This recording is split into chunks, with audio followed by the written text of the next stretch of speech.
Hello प्यारे विद्यार्थी, आप सभी का अपनी पाठशाला में स्वागत है। आज के इस वीडियो में हम कक्षा 6, 7, 8 की गणित की जो कार्य पुस्तिका है उसके कार्यपत्रक का वीडियो बनाएंगे। जो कक्षा 8 में तो है कार्यपत्रक 11वें नंबर का है, और कक्षा 6 और 7 में यही कार्यपत्रक 24वें नंबर के कार्यपत्रक के रूप में दिया गया है। तो तीनों क्लासों के लिए एक एक ही वीडियो होगा। तो तीनों क्लासों में इसको एक साथ ही समझने का अपन बेहतर प्रयास करेंगे। इस कार्यपत्रक में गुणनखंड से संबंधित प्रश्नों को हल किया गया है, तो गुणनखंड से संबंधित प्रश्नों को हल करके समझेंगे। तो ज़्यादा टाइम नहीं लगाएंगे, चलिए पहला प्रश्न हल करते हैं इसका। बॉक्स में संख्या लिखनी है अपने को, आपको कुछ संख्या दे रखी होगी। गुणनखंड का मतलब होता है कि कोई एक संख्या हो उसको गुणा के रूप में तोड़ करके लिखें, दो संख्याओं के रूप में। तो वो अलग अलग या दो से अधिक संख्याओं के रूप में भी लिख सकते हैं। अभी आपको एक संख्या दिख रही है बॉक्स में, बाहर बराबर का चिन्ह लगा करके 28 लिखा हुआ है। अब ये 28 कैसे आया? कहने का मतलब इधर तो एक लिखा है, अब एक को किस संख्या से गुणा करें कि 28 आई? तो एक को आप 28 से ही गुणा करेंगे तो ही 28 आएंगे। ये लीजिए 28, तो इसमें 28 आएगा, तो 28 एकम 28 हो जाएंगे। ऐसे ही करना है। अब आगे आगे फिर 28 लिखा है, अब 2 आ गया, तो 2 को किस संख्या से गुणा करें कि 28 आए? तो अपने को पता नहीं है कि किससे गुणा करेंगे, तो आप इस वाली संख्या का भाग दे के देख लीजिए इस 28 में। तो भाग दे के देखेंगे तो 14 आएंगे, 14 दूनी 28, तो यहाँ पे 14 आ गए। इसी प्रकार से अब 4 को किस संख्या से गुणा करें कि 28 आ जाएं? तो नहीं पता, तो 4 का भाग दे लीजिए, जो संख्या आएगी वो भी अपने कोष्टक में लिखनी है अपने को। तो फिर 4 का भाग देंगे आप 28 में, जैसे मान लीजिए 28 लिख दिया मैंने और 4 का भाग दिया, तो 4 संते 28, तो 7 आ गई। तो ये 7 इस बॉक्स में लिखने हैं इस प्रकार से अपने को। इसी प्रकार से अभी आपने दिया था, अब की बार पहले वाली इधर वाली संख्या खाली दे दी, यहाँ पे 7 लिखे हैं और इधर 28 ही हैं। तो इसमें कैसे ज्ञात करेंगे? तो आप 28 के अंदर इस 7 का भाग दे लीजिए, जो बचेगी वही संख्या आ जाएगी। तो 7 का भाग देंगे तो 7 चौक 28, तो 4 बार जाएगा, तो यहाँ भी 4 आएंगे, 4 संता 28 हो गई। इस प्रकार से आगे दे रखे आगे वाले बॉक्स में, यहाँ पे इस 9 को किस संख्या से यहाँ पे गुणा करें कि बेहतर आ जाए? तो अपने को नहीं पता, नहीं पता ना तो 9 का भाग दे के देख लें या डायरेक्ट पता लगा लें, तो 8 आएंगे। और नहीं पता तो आप 9 का भाग दे लीजिए 72 में। बेहतर इस प्रकार से लिखेंगे और 9 का भाग दे लेंगे, तो 9 अंटे 72 ऐसे। ये लीजिए, तो यहाँ पे कितना आ गया? 8 आ गया, तो 8 आएंगे इस बॉक्स में। इसी प्रकार से अब है, अब आपको पता नहीं आगे तो बेहतर लिखे हैं, लेकिन अब आगे 2 बॉक्स खाली दे दिए। तो 2 बॉक्स खाली दे दिए, अब इधर 6 लिखे हैं, तो अब कैसे लिखेंगे अपन? तो अब लिखने के लिए पहले इन 2 बॉक्सों की एक साथ संख्या कौन सी आएगी उसको देख लीजिए आप। तो उसको किस प्रकार से हल करेंगे? इस 6 का भाग दीजिए 72 में आप। तो 6 का भाग देंगे 72 में, 6 का भाग देंगे तो आपके आएंगे 6 एकम 6, फिर आए 6, फिर 1 2 और 6 दूनी 12। इस प्रकार से कितनी आ गई? 12 6 के 72 होते हैं, तो ये 12 आ गए। अब अगर एक बॉक्स होता तो आप 12 लिख देते, लेकिन अब बॉक्स हैं 2, तो अब आप इस 12 को 2 भागों में विभाजित कर दीजिए, 2 भागों में। अब 2 भागों में कैसे कर सकते हैं आप इसको 6 गुणा 2 भी लिख सकते हैं, 6 दूनी 12 ऐसे भी हो सकते हैं। अगर ऐसे नहीं लिखें तो आप 4 गुणा 3 या 3 गुणा 4 भी लिख सकते हैं, 3 गुणा 4 लिख दिया, 4 3 12, ये भी 12 ही होते हैं, इसको भी 12 लिखते हैं। अब आपके पास 2 2 संख्या हो गई है, तो आप कोई सी भी लिख दीजिए। तो आप 3 और 4 लिख दीजिए, 3 लिख दिया और आप 4 लिख दिया। आप 4 को पहले भी लिख सकते हैं, 3 को भी लिख सकते हैं। आप इन दोनों की जगह में 6 और 2 भी लिख सकते हैं, क्योंकि अपने को 12 करना है। अब आप इन तीनों संख्याओं को गुणा करेंगे तो बेहतर हो जाएंगे, जैसे करके देखिए। 6 को 3 से गुणा कीजिए तो 6 3 18 हो गई, और 18 चौक 72 होते हैं, इस प्रकार से। तो ये हल हो गया। जब 2 से अधिक होगा होगा तो इसी प्रकार से अपन कर पाएंगे।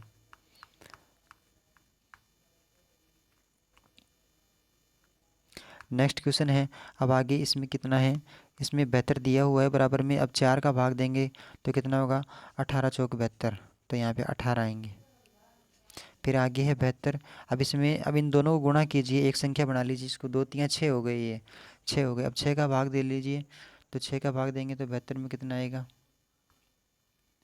6 एकम 6 और बच गया 1 और 6 दूनी 12, तो इस प्रकार 12 आ गए, तो 12 6 के 72, ये लीजिए।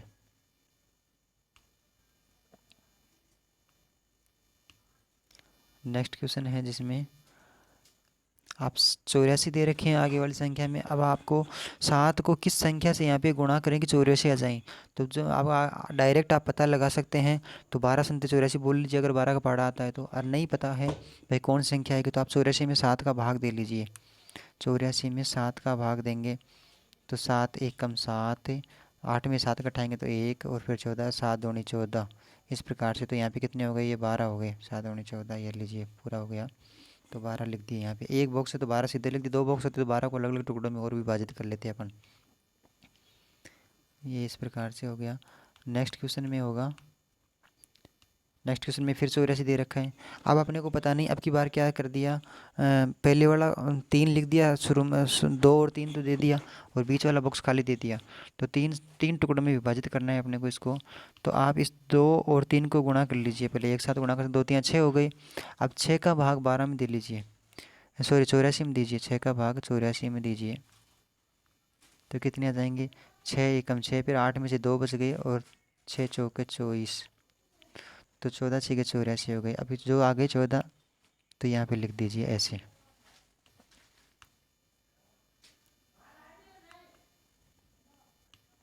नेक्स्ट है, अब यहाँ पे 4 तो हैं। अब ये इन दो बॉक्सों में क्या आएगा, तो 84 में आप पहले 4 का भाग दीजिए। 84 में पहले आप 4 का भाग देंगे तो 4 दूनी 8 और 4 एकम 4, 21 आ गई। अब आप इस 21 को दो भागों में डिवाइड कर लीजिए कि दो संख्याओं को गुणा करने की 21 आ जाए। तो 7 गुणा 3 करेंगे अपन, 7 गुणा 3, तो 7 3 21 हो गई। तो आप यहाँ पे एक में 7 लिख दीजिए और एक में 3 लिख दीजिए ऐसे, तब ये 21 हो गई। चार तीनों को गुणा करेंगे तो 84 बन जाएंगे। ऐसे ही नेक्स्ट होगा जो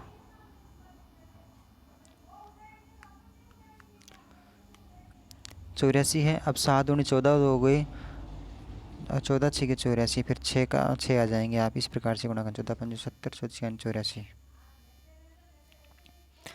आगे है क्वेश्चन नंबर 2, संख्याओं का गुणनखंड पेड़ पूरा करना है। ऊपर एक संख्या लिखी हुई है 27। अब आप इस 27 को दो भागों में विभाजित करना है।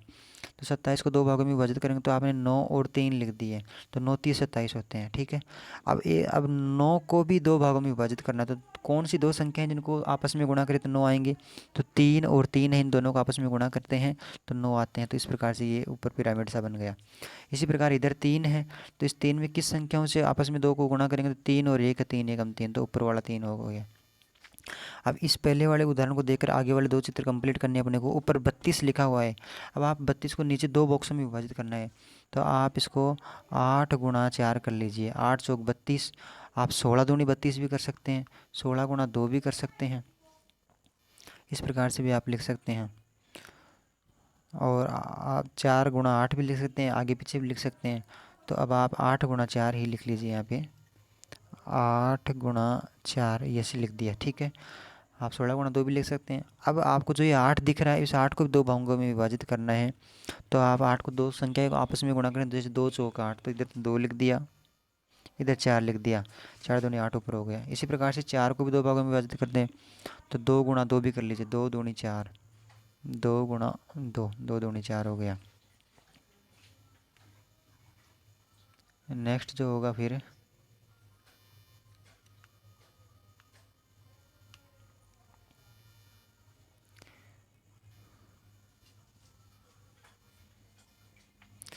नेक्स्ट जो होगा, 72 को दो भागों में विभाजित करना है। तो आप किस प्रकार से विभाजित करेंगे, 8 नाम 72, अभी पहले हल किया था, 8 का पढ़ा 9 बार बोलेंगे, तो 8 9 में 72। आप 12 गुणा 6 भी लिख सकते हैं, 12 6 के भी बेहतर कर सकते हैं, और दूसरे 36 दूनी भी बेहतर कर सकते हैं, 18 चौक भी बेहतर कर सकते हैं। इस प्रकार से कोई भी दो संख्याएं लिखनी है आपको, कोई भी लिख सकते हैं अपने मन से।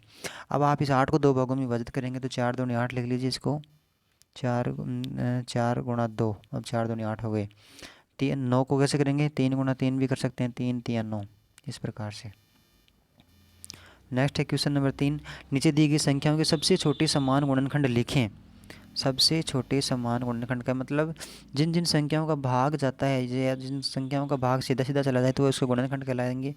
अब जैसे मान लीजिए इसमें 3 में, तो 1 का भाग सभी संख्याओं में जाता है, इस बात का विशेष ध्यान रखें, 1 का भाग सभी संख्याओं में जाता है। फिर इसके अलावा कौन सी संख्याओं का भाग जाता है तो वही उसका गुणनखंड बनता है। तो आप देख लीजिए, जैसे 4 है, 4 में किसका भाग जाएगा, मैंने कहा था ना 1 का भाग तो सभी में जाता है, तो 1 ये लीजिए 1 का जाएगा। ऐसे 6 का भी लिख रही हैं, तो 1 का भाग सभी संख्या में जाता है, तो 1 का तो आएगा। अब इसके अलावा ये देखना है अपने को कि 4 में और कौन सी संख्या का भाग जाता है, अर्थात कौन सी संख्या का पहाड़ा बोलते हैं, तो उसमें 4 आते हैं, ये बात का ध्यान रखें। तो 2 2 दूनी 4, तो दो का भी भाग जाता है। इसके बाद में 3 का जाता है कि 3 का नहीं जाता। 3 के बाद में 4 का खुद का ही जाता है, 4 एकम 4। तो ये इसके गुणनखंड हो गए ऐसे। इस प्रकार से आगे भी हल नीचे वाले 6 वाले करेंगे तो 6 में और किसका जाएगा, 2 का जाता है कि 2 3 6 जाता है, तो 2 का भी जाता है। 3 का 3 दूनी 6, 3 का भी जाता है। 4 के पहाड़े में 6 नहीं आती, 5 के में नहीं आती, 6 एकम 6। इस प्रकार से ये इसके गुणनखंड हो गए। अब प्रश्न अपना ये था कि नीचे दी गई संख्याओं के सबसे छोटे समान गुणनखंड लिखें। तो सबसे छोटे तो इसमें 1 आया है, इसमें भी 1 आया है। अगर सबसे बड़े पूछते तो जैसे मान लीजिए इसमें 6 आया तो ऊपर वाले में 6 नहीं आया तो ये उत्तर नहीं होगा। इसमें 3 आया नीचे वाले ऊपर वाले में 3 नहीं आया तो नहीं होगा। तो सबसे बड़ा गुणनखंड पूछता समान, तो इसमें 2 के राउंड लगाते अपन। इसी प्रकार से आप 3 का लिखेंगे, 3 बराबर और 7 बराबर। 3 का लिखेंगे तो अभी बताया था कि आपको 1 का तो सभी में जाता है तो 1 लगा लीजिए। फिर 2 के पहाड़े में 3 आता है तो नहीं आता है, और फिर 3 का आ गया तो ये 3 हो गया। इस प्रकार से ऐसे ही 7 का करेंगे तो 7 में क्या 1 का तो सभी में जाता है, और अब किसका पहाड़े, 2 के पहाड़े में 7 नहीं आते, 3 के में 7 नहीं आते, 4 के में 7 नहीं आते, 5 के में नहीं आते, 6 के में नहीं आते, 7 के पहाड़े में आते हैं। तो 7 एकम 7 ऐसे एक बार। तो सर सबसे छोटा समान गुणनखंड कौन सा हुआ, ये 1 ही हुआ। ये लीजिए, इसके भी गोला लगा दीजिए। इसी प्रकार से आप 6 और 8 का करेंगे तो 6 का और ये 8 का करेंगे तो 1 का तो सभी में जाता है, दोनों में जाएगा। 1 का तो सभी संख्या में जाता है। अब 2 के पहाड़े में 6 आते हैं क्या, आते हैं, 2 3 6। 3 के पहाड़े में 6 आते हैं क्या, आते हैं, 3 दूनी 6 तो 3 लिख दिया। 4 के पहाड़े में 6 नहीं आती इसलिए नहीं लिखा।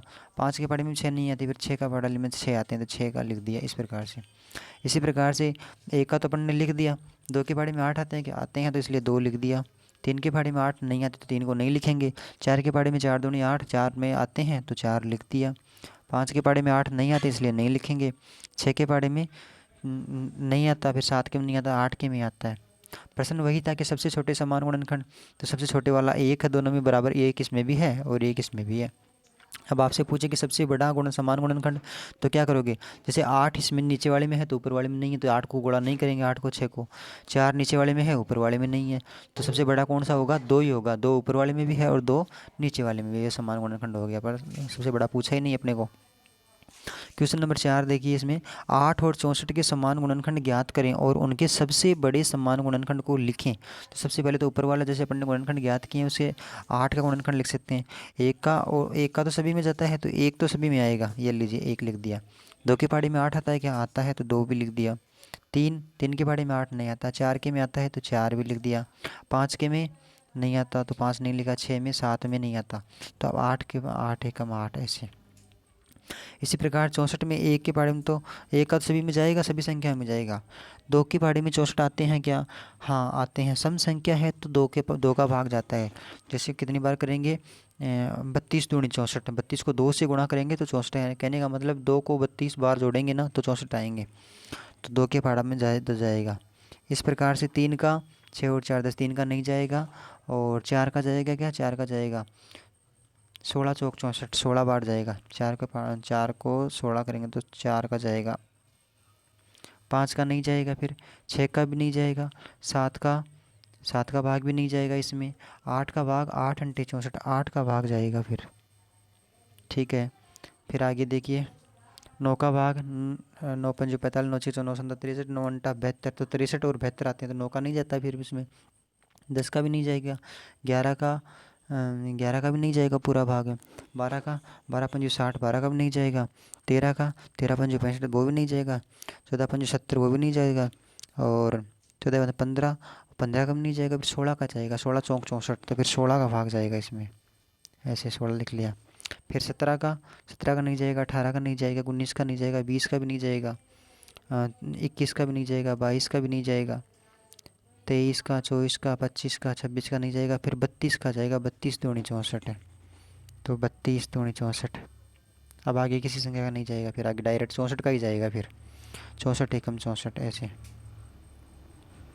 अब प्रश्न क्या था, प्रश्न ये था कि 8 और 64 के सबसे बड़े समान गुणनखंड लिखने हैं। समान गुणनखंड सबसे बड़े, जैसे 64 नीचे वाले में है, ऊपर वाले में नहीं है। 32 नीचे वाले में है, ऊपर वाले में नहीं है। 16 नीचे वाले में है, ऊपर वाले में नहीं है। तो 8 देखिए, 8 ऊपर वाले में भी है और नीचे वाले में भी है, तो समान गुणनखंड हो गए, सबसे बड़े समान गुणनखंड हो गए 8। इस प्रकार से 8 दोनों में है तो ये 8 ये हो गए, इसके गोला लगा दिया अपन ने। ये लीजिए सबसे बड़े समान गुणनखंड। इसके बाद दूसरे नंबर पे हो गए 4 4, फिर 2 2 और फिर 1 1, ऐसे हो गए। नेक्स्ट है क्वेश्चन नंबर 5 है, पैटर्न को देखकर हल करना है अपने को। ऊपर है 54, 54 को 2 भागों में विभाजित करना है, तो 6 गुणा 9 लिख दीजिए या 9 गुणा 6 लिख दीजिए। तो 9 6 54। अब आप इस 9 को 2 भागों में विभाजित करना है नीचे वाले में, तो 3 गुणा 3, 3 गुणा 3, 3 3 9 हो गई। ऐसे 6 को करेंगे तो 3 गुणा 2 लिख दीजिए या 2 गुणा 3 लिख दीजिए, 3 दूनी 6, ये लीजिए। ऐसे ये पैटर्न एक हल करने के लिए पहले से दिया हुआ है। आगे 75 को हल करेंगे तो 25 गुणा 3 भी कर सकते हैं, 25 3 75 हो जाएंगे। ऐसे जैसे मान लीजिए 25 गुणा 3, तो 25 3 75। आप 15 गुणा 5 भी कर सकते हैं, 15 5 75, इस प्रकार से। तो 25 को अब 2 भागों में विभाजित करना है, तो 5 गुणा 5, 5 गुणा 5, अब 25 हो गए। इसी प्रकार 3 को 2 भागों में विभाजित करेंगे तो 3 गुणा 1, 3 एकम 3, ऐसे। इस प्रकार से ये 5 क्वेश्चन थे गुणनखंड से संबंधित, जो अभी कक्षा 6 7 8 तीनों क्लासों के लिए लाभदायक हैं, और समझने का प्रयास करें और हल कीजिए। अगला वाला वीडियो फिर बनाएंगे जल्दी आपके लिए। तब तक के लिए धन्यवाद। आप एंजॉय कीजिए। अगले वाली वीडियो में फिर मिलेंगे। आप सभी का बहुत बहुत धन्यवाद। और हाँ, यदि आपकी मदद होती है तो लाइक ज़रूर करें। धन्यवाद।